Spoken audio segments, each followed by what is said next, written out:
তুমি কি জানো, মাত্র কয়েক সেকেন্ডের একটি দোয়া আছে যা পড়লে আল্লাহ তোমার 90 বছরের গুনাহ মাফ করে দিতে পারে। আমাদের জীবনে কত গুনাহ, জেনে না জেনে, ছোট বড়, কখনো চোখের, কখনো অন্তরের গুনাহ। আমরা হয়তো ভাবি এত পাপ করেছি, আল্লাহ কি আমাকে ক্ষমা করবেন? কিন্তু মনে রেখো, আল্লাহ হলেন আর রহমান আর রাহিম।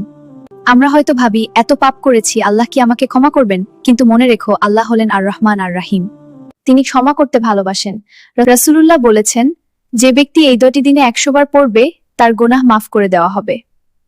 তুমি হাঁটতে হাঁটতে পড়তে পারো, রান্না করতে করতে পড়তে পারো, ঘুমানোর আগে পড়তে পারো, কিন্তু শর্ত কি? মন থেকে পড়তে হবে, বিশ্বাস নিয়ে পড়তে হবে, অভ্যাসে পরিণত করতে হবে। আজ থেকেই সিদ্ধান্ত নাও, প্রতিদিন অন্তত 100 বার এই দোয়া পড়ব। হয়তো আমাদের জীবনে 90 বছর নেই, কিন্তু 90 বছরের গুনাহ মাফের সুযোগ আজই আছে। তাই দেরি না করে পড়ুন, রব্বি ইন্নী জালামতু নাফসি ফাগফিরলি ইন্নাহু লা ইয়াগফিরুয যুনুবা ইল্লা আনতা। আল্লাহ আমাদের সবাইকে মাফ করে দিন, আমিন। ভিডিওতে লাইক দিয়ে কমেন্টে আমিন লিখে শেয়ার করুন।